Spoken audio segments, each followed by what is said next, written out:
दोस्तों, हर हर महादेव। आज की कथा अंधक की अंधता। सनत कुमार जी बोले, हे व्यास जी, एक बार हिरण्याक्ष के पुत्र अंधक से उसके भाइयों ने मजाक उड़ाते हुए कहा, अंधक, तुम तो अंधे और कुरूप हो, भला तुम राज्य का क्या करोगे। दैत्यराज हिरण्याक्ष तो मूर्ख थे, जो भगवान शिव की इतनी कठोर तपस्या कर उन्हें प्रसन्न करके भी तुम जैसा कुरूप, नेत्रहीन और बेडौल पुत्र वरदान में प्राप्त किया। कभी दूसरे से प्राप्त पुत्र का भी पिता की संपत्ति पर अधिकार होता है, इसलिए इस राज्य के स्वामी हम ही हैं, तो हमारे सेवक हो। तुम अपने भाइयों के इस प्रकार के कटु वचनों को सुनकर अंधक निराश और उदास हो गया। रात के समय जब सब सो रहे थे तो वह अपने राजमहल को छोड़कर निर्जन सुनसान और भयानक डरावने वन चला गया। वहां उस सुनसान वन में जाकर उसने तपस्या आरंभ कर दी। वह 10,000 वर्षों तक घोर तपस्या करता रहा, परंतु जब कोई परिणाम नहीं निकला तो उसने अपने शरीर को अग्नि में जलाकर होम करना चाहा। ठीक उसी समय स्वयं ब्रह्मा जी वहां प्रकट हो गए। ब्रह्मा जी बोले, पुत्र अंधक, मांगो, क्या मांगना चाहते हो। मैं तुम्हारी तपस्या से बहुत प्रसन्न हूँ, तुम अपना इच्छित वर मांग सकते हो। मैं तुम्हारी मनोकामना अवश्य ही पूरी करूंगा। यह सुनकर अंधक बहुत प्रसन्न हुआ। उसने हाथ जोड़कर ब्रह्मा जी की स्तुति की और बोला, हे कृपानिधान ब्रह्मा जी, यदि आप मुझ पर प्रसन्न होकर मुझे कोई वर देना चाहते हैं तो आप कुछ ऐसा करें कि मेरे निष्ठुर भाइयों ने जो मुझसे मेरा राज्य छीन लिया है, वे सब मेरे अधीन हो जाएं।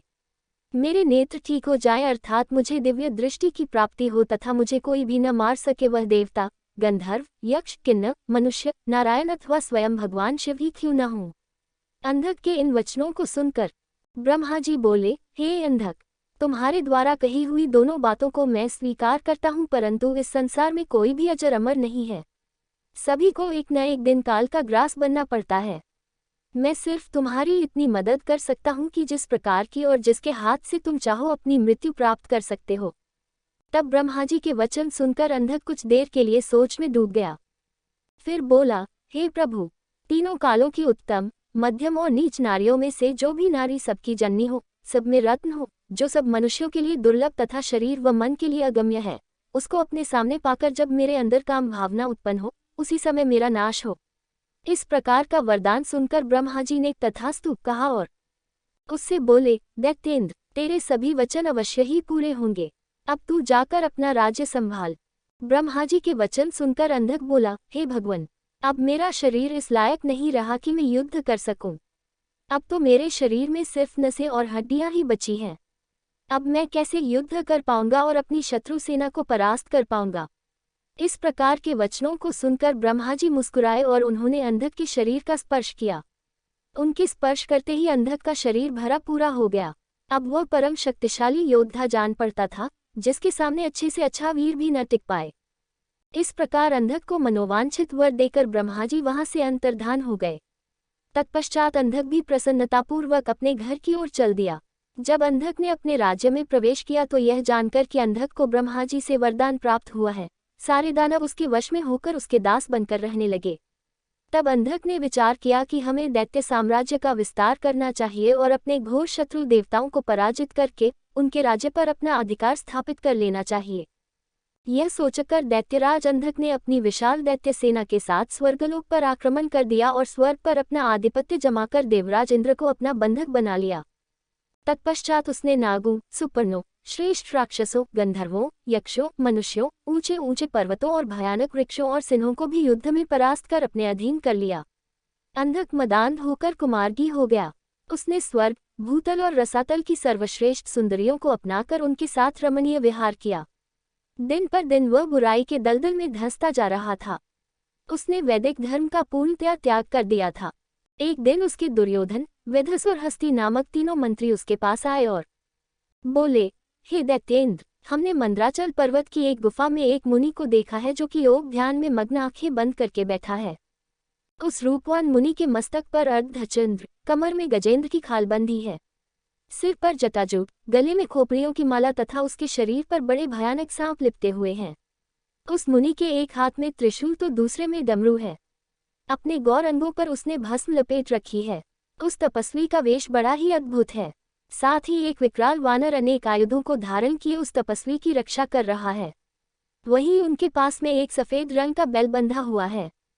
उस तपस्वी के पास ही एक सुंदर रत्न स्वरूपा नारी बैठी है। जो संपूर्ण शुभ लक्षणों से युक्त है। उसका रूप बड़ा मनोहारी है, जो सभी के मन को मोह लेता है। उसने सुंदर मूंगे, मोती, मणियों और सोने के रत्नजड़ित आभूषणों को धारण किया हुआ है।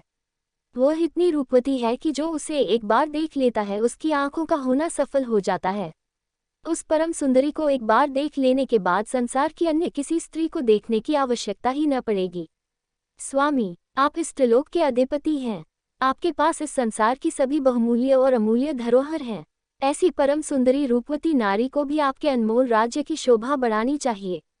अतः आप हमारे साथ चलें और उस सुंदरी को यहाँ ले आएं। अपने वीर मंत्रियों के इस प्रकार के वचन सुनकर दैत्येंद्र अंधक बहुत प्रसन्न हुआ और उसके मन में उस सुंदर नारी को देखने की इच्छा बलवती हो गई। उसने अपने मंत्रियों को आदेश दिया कि तुम शीघ्र वहां जाकर उस तपस्वी से उसकी सुंदर स्त्री को मानकर मेरे पास ले आओ। अपने स्वामी दैत्यराज अंधक की आज्ञा पाकर वे तीनों मंत्री पुनः उसी स्थान पर गए और भगवान शिव से बोले, हे महातपस्वी ब्राह्मण, हमारे स्वामी दैत्यराज अंधक आपकी भार्या की सुंदरता के विषय में जानकर उन पर मोहित हो गए हैं और उन्हें अपनी पटरानी बनाना चाहते हैं। आप सहर्ष उन्हें हमें सौंप दें। उनके ऐसे वचनों को सुनकर शिवजी को बहुत क्रोध आया, परंतु वे फिर भी सिर्फ इतना ही बोले, दैत्यो, ये मेरी भार्या हैं। ये स्वयं शक्ति संपन्न और सिद्धिरूपा हैं। देवी स्वयं अपने भक्तों के कष्टों को दूर करती हैं। आप अपनी परेशानी इन्हें बताएं, ये अवश्य ही आपके दुखों को दूर करेगी। भगवान शिव के ये वचन सुनकर क्रोधित और मदांध दैत्य और कुछ न बोले और वहां से वापस आ गए। तब दैत्यराज अंधक को उन्होंने वहां घटित हुई सारी बातें बड़ा चढ़ाकर बताईं, जिन्हें सुनकर दैत्येंद्र का क्रोध 7वें आसमान पर चढ़ गया। तब वह मूढ़ बुद्धि दैत्य सुंदरी को देखने के लिए आतुर हो उठा। उसने स्वयं वहां जाकर उस रत्नों में सर्वश्रेष्ठ रत्न को अपने साथ लाने का निश्चय किया। सनत कुमार जी बोले, हे व्यास जी, जब इस प्रकार अंधक के उन तीनों मंत्रियों ने वहां आकर अंधक को सब बताया, तब क्रोधित होकर वह स्वयं वहां जाने को आतुर हो गया। तब मदिरा पान करके वह अपनी विशाल सेना को साथ लेकर मंद्राचल पर्वत की ओर चल दिया। वहां रास्ते में उसकी मुठभेड़ भगवान शिव के वीर गणों से हो गई। उनमें बड़ा भारी युद्ध हुआ। शिवगणों ने दैत्य सेना को मार मारकर वहां से भगा दिया।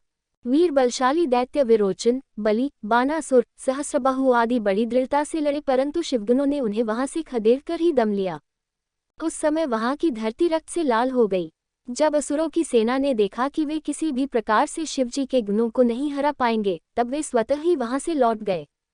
उधर जब वहां शांति हो गई, तब भगवान शिव अपनी प्रिया देवी पार्वती से बोले, थे प्रिय, मैं यहाँ पर अपने उत्तम पाशुपत व्रत का पालन करने के लिए आया था, परंतु यहाँ पर मेरे व्रत में विघ्न पड़ गया है। अतः अब मैं इस व्रत को यहाँ पर पूरा नहीं कर सकता। इस व्रत को पूरा करने के लिए मुझे पुनः किसी अन्य निर्जन स्थान पर जाना पड़ेगा। देवी, तुम यहीं पर रहो और मैं किसी अन्यत्र स्थान पर जाकर अपने पाशुपत व्रत का अनुष्ठान पूरा करूंगा। यह कहकर भगवान शिव अपने व्रत को पूरा करने के लिए वहां से किसी दूसरे वन में चले गए और पार्वती देवी वहीं मंद्राचल पर्वत पर एक गुफा में रहने लगी। भगवान शिव निर्जन वन में जाकर अपने पाशुपत व्रत को पूरा करने के लिए घोर साधना करने लगे। उधर दूसरी ओर देवी पार्वती वहां अकेली रहकर अपने पति भगवान शिव के लौटने की प्रतीक्षा करने लगी। उनकी रक्षा के लिए भगवान शिव का गण वीरक सदा उनकी गुफा के बाहर पहरा देता रहता था। दूसरी ओर दैत्यराज अंधक को, जिसे एक बार शिवगणों ने परास्त करके वहां से खदेड़ दिया था, देवी को प्राप्त किए बिना चैन कहाँ आने वाला था। उसने पुनः मंद्राचल पर्वत पर चढ़ाई कर दी। जैसे ही अंधक और उसकी दानव सेना पर्वत पर पहुंची, वीरक ने उनसे युद्ध करना आरंभ कर दिया। महाबली वीरक बड़ी वीरता से उन दैत्यों से युद्ध करता रहा और उन्हें हराता रहा। उनके बीच भयानक अस्त्र शस्त्रों का प्रयोग होता रहा। जब किसी भी तरह वीरक को युद्ध में पराजित करना संभव न हुआ, तो दैत्यों ने वीरक को चारों ओर से मिलकर घेर लिया। जब गुफा के अंदर बैठी देवी पार्वती को यह ज्ञात हुआ कि उनका प्रिय रक्षक चारों ओर से दानवों से घिर चुका है, तो उन्होंने अलौकिक रीति से ब्रह्मा, विष्णु और देवताओं का मन में स्मरण किया। यह ज्ञात होते ही कि जगत जननी जगदम्बा मां पार्वती ने स्मरण किया है, पल भर में सब देवता वहां मंद्राचल पर्वत पर उपस्थित हो गए और दैत्यों से युद्ध करने लगे। जब वीरक ने देखा कि अब वह अकेला नहीं है, उसके साथ पूरी देव सेना खड़ी है, तो वह हर्षित मन से पुनः युद्ध में लग गया और तब उसका जोश देखते ही बनता था। देवताओं ने ब्राह्मी, नारायणी, ऐन्द्री, वैश्वानरी, याम्या, नैऋति, वारुणी, वायवी, कौबेरी, यक्षेश्वरी और गारुड़ी देवी का रूप धारण किया हुआ था। अनेकों आयुधों से सुसज्जित होकर वे युद्ध कर रहे थे। इस प्रकार इस भीषण युद्ध को चलते चलते कई हजार वर्ष बीत गए। देवसेना जितने भी असुरों को मारती, दैत्य गुरु शुक्राचार्य अपनी मृत संजीवनी विद्या से पल भर में उन्हें पुनः जीवित कर देते। इस प्रकार दैत्य सेना न कम हो रही थी और न ही वह हार मान रही थी। युद्ध दिन प्रतिदिन और भयानक होता जा रहा था। भगवान शिव भी अपना पाशुपत व्रत पूरा करके वहां मंदराचल पर्वत पर वापस आ गए। सनत कुमार जी बोले, हे महामुनि, जब भगवान शिव पाशुपत व्रत को पूरा करने के पश्चात मंदराचल पर्वत पर लौटे तो उन्होंने देखा कि दैत्येंद्र अंधक ने अपनी विशाल सेना के साथ पुनः आक्रमण कर दिया है। उनके वीरगण और अनेकों रूप धारण किए देवियां अंधक और उसकी सेना से युद्ध कर रही हैं। यह देखकर भगवान शिव को बहुत क्रोध आया कि मेरी अनुपस्थिति में इस दुष्ट दैत्य ने मेरी पत्नी को परेशान किया है। क्रोधित देवाधिदेव महादेव जी अंधक से युद्ध करने लगे, परंतु दैत्येंद्र बहुत चालाक था। उसने गिल नामक दैत्य को आगे कर दिया। स्वयं उसने दैत्य सेना सहित गुफा के आसपास के वृक्षों और लताओं को तोड़ दिया। तत्पश्चात उस दैत्य अंधक ने एक एक करके सबको निगलना शुरू कर दिया। अंधक ने नंदीश्वर सहित ब्रह्मा, विष्णु, इंद्र, सूर्य और चंद्रमा व समस्त देवताओं को निगल लिया। यह देखकर भगवान शिव को बहुत क्रोध आया। उन्होंने अंधक पर अपने तीक्ष्ण बाणों का प्रहार करना शुरू कर दिया, जिसके फलस्वरूप दैत्यराज ने विष्णु सहित ब्रह्मा, सूर्य, चंद्रमा और अन्य देवताओं को वापस उगल दिया। उधर शिवगणों ने देखा कि दैत्य गुरु युद्ध में मारे गए राक्षसों को अपनी संजीवनी विद्या से पुनः जीवित कर रहे हैं। इसी कारण दैत्यों का मनोबल कम नहीं हो रहा है। तब शिवगणों ने चतुराई का परिचय देते हुए दैत्य गुरु शुक्राचार्य को बंधक बना लिया और उन्हें भगवान शिव के पास ले गए। जब शिवगणों ने यह बात भगवान शिव को बताई तो क्रोधित शिवजी ने शुक्राचार्य को निगल लिया। शुक्राचार्य के वहां से गायब हो जाने पर दैत्यों का मनोबल गिर गया और वे भयभीत हो गए। यह देखकर देवसेना ने उन दैत्यों को मार मारकर व्याकुल कर दिया। इस प्रकार युद्ध और भीषण होता जा रहा था। दैत्यराज अंधक ने अब युद्ध को जीतने के लिए माया का सहारा लिया। भगवान शिव और अंधक के बीच सीधा युद्ध शुरू हो गया। भगवान शिव अपने प्रिय त्रिशूल से लड़ रहे थे। युद्ध करते करते दैत्यराज के शरीर पर शिवजी जैसे ही त्रिशूल का प्रहार करते, उसके शरीर से निकले हुए रक्त से बहुत से दैत्य उत्पन्न हो जाते और युद्ध करने लगते।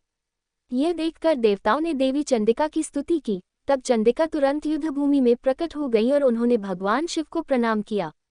शिवजी का आदेश पाकर देवी चंडिका उस अंधक नामक असुर के शरीर से निकलने वाले रक्त को पीने लगी। इस प्रकार अंधक का रक्त जमीन पर गिरना बंद हो गया और उससे उत्पन्न होने वाले राक्षस भी उत्पन्न होने बंद हो गए। फिर भी अंधक अपनी पूरी शक्ति से युद्ध करता रहा। उसने भगवान शिव पर बाणों से प्रहार करना शुरू कर दिया। युद्ध करते करते भगवान शिव ने अंधक का संहार करने के लिए त्रिशूल का जोरदार प्रहार उसके हृदय पर किया और उसे भेद दिया। उन्होंने उसे ऐसे ही ऊपर उठा लिया। सूर्य की तेज किरणों ने उसके शरीर को जला दिया। इससे उसका शरीर जर्जर हो गया। मेघों से तेज जल बरसा और वह गीला हो गया। फिर हिमखंडों ने उसे विदीर्ण कर दिया। इस पर भी दैत्यराज अंधक के प्राण नहीं निकले। अपनी ऐसी अवस्था देखकर अंधक को बहुत दुख हुआ। वह हाथ जोड़कर देवाधिदेव भगवान शिव की स्तुति करने लगा। भगवान शिव तो भक्तवत्सल हैं और सदा ही अपने भक्तों के अधीन रहते हैं। तब भला वे अंधक पर कैसे प्रसन्न न होते। उन्होंने अंधक को क्षमा करके अपना गण बना लिया। युद्ध समाप्त हो गया। सब देवता हर्षित होकर भगवान शिव की स्तुति करने लगे। भगवान शिव देवी पार्वती को साथ लेकर अपने गणों सहित कैलाश पर्वत पर चले गए। सभी देवता अपने अपने लोकों को वापस लौट गए। दोस्तों, अगली वीडियो देखने के लिए आप चैनल सब्सक्राइब जरूर करें और लाइक करें और कमेंट करें। हर हर महादेव। दोस्तों, हर हर महादेव।